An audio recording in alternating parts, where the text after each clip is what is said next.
yang diredai oleh Allah dan Nabi sallallahu alaihi wasallam. Itu faham? Saya cerita dekat hospital coroner baru bulan yang lepas saya pergi. Saya kata kalau doktor semua pakat niat dalam hati dia kerana untuk menggembirakan umat Nabi Muhammad, insya-Allah elok. Nah, kita tak akan abaikan orang di hospital tu macam kerana ni bukan adik-beradik kita. Cuba kalau kata yang hadir mai ke hospital, duduk di wad kecemasan tu ayah dia. Dan dia waktu tu bertugas di situ. Dia akan buat apa waktu tu? Dia akan bagi perhatian penuh kepada tu. Kenapa? Kerana tu ayah dia. Tapi kenapa kalau orang lain mai, ada sebahagian dia buat tak layan dia pada waktu tu. Dibiarkan, buat tak tahu dan sebagainya. Ada berlaku benda tersebut. Ni kita tak boleh nafi. Baik, kenapa berlaku macam tu? Kerana tu bukan ayah saya. Nah, kenapa tak anggap ini umat Nabi Muhammad sallallahu alaihi wasallam? Saya layan ni kerana seperti saya layan Rasulullah. Kerana Nabi sangat ambil berat tentang umat Nabi Muhammad sallallahu alaihi wasallam. Kalau saya tak layan dia, bergegar Nabi sallallahu alaihi wasallam. Nabi marah kepada saya pada waktu tersebut. Apatah lagi dengan kalau kata yang hadir itu tiba-tiba cucu Nabi sallallahu alaihi wasallam. Yang kita tak tahu kata dia cucu Nabi. Kita tak layan cucu Nabi sallallahu alaihi wasallam pada waktu itu. Lepas tu ada seorang lelaki tukang kasut yang mana Sayyidina Abdullah bin Mubarak radhiyallahu anhu waktu tawaf di Kaabah, lepas dia tawaf dia berehat. Waktu selepas haji. Dia dengar berehat tu mimpi. Dalam mimpi dia tengok dua malaikat turun daripada langit. Dan malaikat ni bersembang. Haji tahun ni 60,000 orang. Semuanya tak dapat apa. Tu dia. Kali dengan dia, dia pun wali besar juga. Takkan kali-kali dengan dia tak dapat. Kejut dia. Jaga tidur. Hai. Mimpi apa ni dia kata. Mengantuk, tidur balik. Tidur kali kedua. Mimpi lagi yang kedua. Sambung balik tadi. Malaikat cakap tak habis lagi rupanya. Dia jaga dah. Dia terkejut. Tertidur, sambung balik mimpi tadi. Tapi, disebabkan kerana seorang lelaki, maka diberikan pahala haji mabrur kepada semua yang ada pada musim haji tahun ni. Siapa lelaki tadi? Lelaki tadi berada di kampung di negeri sekian-sekian. Di Baghdad, kalau tak silap.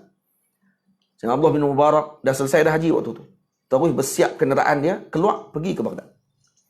Sampai di Iraq, dia pergi cari terus lelaki ni. Tanya ke orang semua, orang pun bagi tahu rumah dia sekian-sekian. Terkejut dia, rupanya kawan tu kawan tukang kasutnya. Tukang kasut, iskafi, dalam bahasa Arab panggil iskaf. Nah, iskafi, tukang kasut. Maka pergi ketuk pintu rumah tuan tadi, kawan tu pun buka.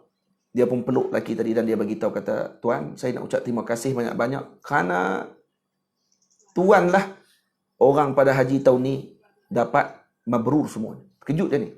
Kata, "Tuan ni siapa?" "Saya Abdullah bin Mubarak." Terkejut lelaki ni, Abdullah bin Mubarak, Syekhul Muhaddisin. Nah, Amirul Mukminin fil hadis. Bukan orang biasa ni. Ulama besar hadis, wali Allah Ta'ala Abdullah bin Mubarak. Alim kabir. Mai duduk depan rumah dia yang terkenal seluruh dunia ni. Mai duduk depan rumah dia lah ni. Ucap terima kasih kat dia.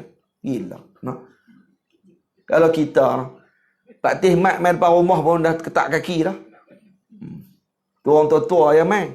Nah, tok guru yang sepuh kita ni. Tambahlah kalau Abdullah bin Mubarak mai duduk depan rumah. La ilaha illallah. Apa yang berlaku? Terus pun dia pun tanya, apa amalan kamu yang kamu buat sampai macam tu sekali? Kamu tak mai haji, tapi boleh bagi pahala tadi. Sakan tak sakan? Maka kata lelaki tersebut, saya ni tak ada amalan apa, dia kata. Tapi mungkin sebab satu benda yang telah berlaku baru-baru ni, mungkin itulah kot sebab dia. Apa dia berbicara? Dia kata, saya dah bersiap nak pergi haji.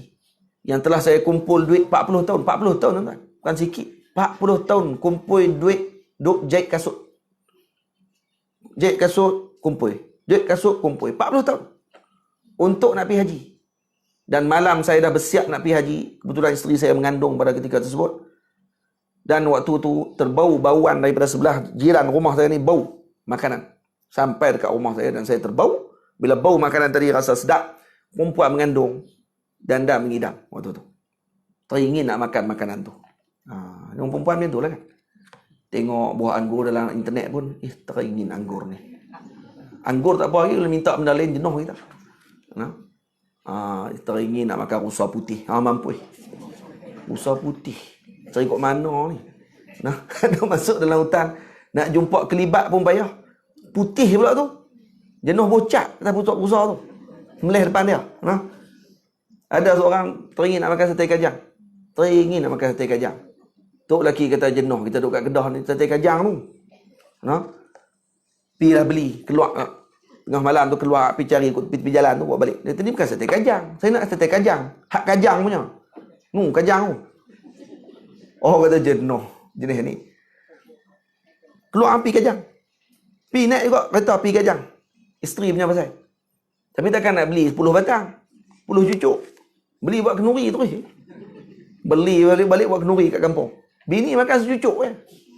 Dia makan tu, lega. Baik. Sebab tu jangan mengedam hak pelik-pelik. Orang perempuan kena banyak zikir waktu mengidam. Waktu orang panggil apa? Mengandung. Mengidam ni ada sebut dalam kitab. Ada sebut dalam kitab para ulama tentang mengidam ni. Dan kalau mengidam tak elok ni, bimbang hak dalam perut dia pun tak elok. Yang nak mengidam tak elok. Mengidam nak makan babi, na'udzubillah. Ada. Mengidam nak makan yang haram. Na'udzubillah. Bahaya ni. Anak dalam perut ni kesan nanti dengan benda tak elok. Lepas tu kena banyak zikir, banyak selawat kepada Nabi SAW. Bagi kalau mengidam hak elok-elok Lepas tu hak tak menyusahkan orang. Menyusahkan orang lagi. Ya Allah. Cakap nak makan sabun. Tu tak apa lah, buat macam mana. Pergi nak makan sabun. Tak apalah. Suami senang lah macam tu. Elok lah. Kalau sabun tiap hari dia senang. Kikih sabun. Buh atas roti, bagi dia makan. Ada macam tu. Dia rasa lazat ni. Adik kat Mesir, teringin nak pegang kepala botak. Dia tengok orang kepala botak, dia kata, ish, teringin nak pegang. Laki kepala botak. Laki dia kena botak. Tak boleh tumbuh rambut sikit, botak balik. Ni beda bini nak malam-malam nak pegang kepala. Bukan saya tak. Ada macam tu rupanya. Oi, pelik mengidam ni. Jangan main-main. Perempuan mengidam.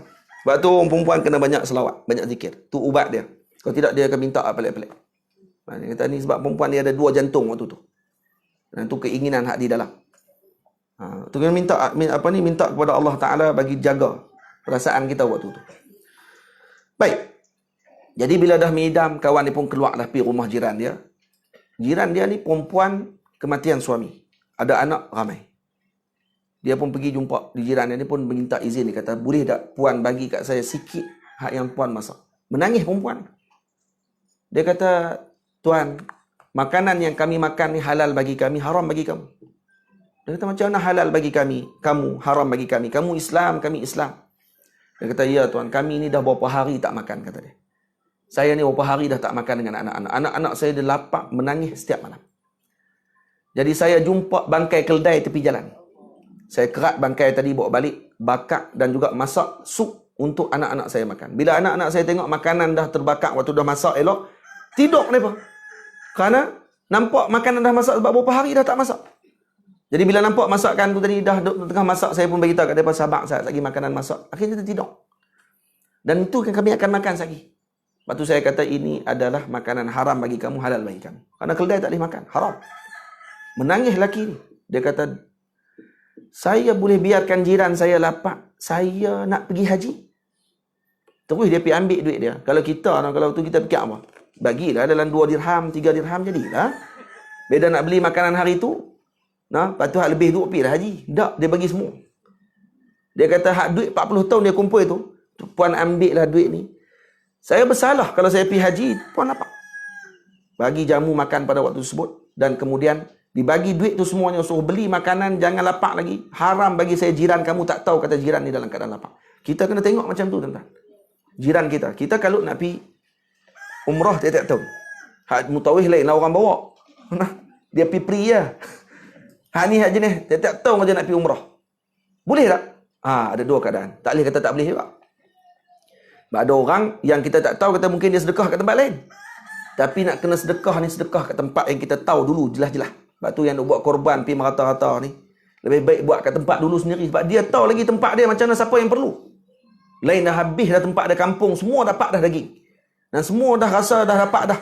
Tak apalah kalau nak buat kat tempat lain pun. Elok buat di tempat dia dulu, kerana tempat dia lebih memerlukan pada waktu tu.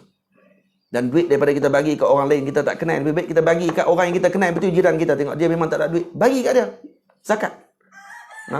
Daripada kita bagi kat orang yang kita tak kenal tempat lain, tengok orang kampung kita dulu yang perlu. Macam tu sepatutnya. Jadi bila sebut macam tu, dia pun bagi semua harta dia tadi, dia balik ke rumah dan tak pergi haji tahun tu. Dan kata dia inilah haji saya tahun ni. Masa dia bagi duit tu kepada puan tadi ni, perempuan tadi, dia kata inilah haji saya pada tahun ni. Kemudian Sayyidina Abdullah bin Mubarak ucap terima kasih banyak dan dia balik. Malam tu mimpi dia bertemu dengan Nabi SAW.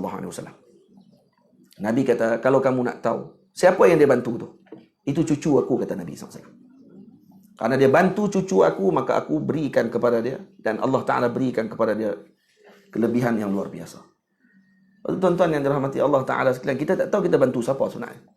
Sebab ada orang yang dia tahu kata dia cucu Nabi SAW. Ada orang dia tak tahu kata dia cucu Nabi, tapi dia cucu Nabi. Ada yang sanad dia bersambung sampai kepada Nabi tu. Dia tahu silsilah sanad dia. Ada yang dia tak tahu kata cucu Nabi, dia tahu sekerat dia, tapi tempatnya hujung Nabi. Ada yang tak tahu terus. Maka sebab tu kita kena buat baik dengan semua orang. Kalau pun tak tahu pun, kita ni semua cucu Nabi Adam. Itu yang paling utama sekali. Nabi juga. Maka kenapa tak mau buat baik kepada orang? Hanya kerana dengan sebab dunia saja kita boleh nak berpecah. Hanya kerana dunia saja kita boleh nak bermusuh. Hanya kerana dunia saja kita boleh nak bagi keburukan kepada orang lain dengan sebab dunia. Ajaib. Pada kita bukan nak buat balik semua benda tu pun. Tengok apa yang dilakukan oleh wali Allah Ta'ala. Akhirnya Allah Ta'ala berikan kebaikan kepada mereka dengan sebab perjalanan hidup mereka saja. Itu kena tiru mereka. Tengok. Dan kemudian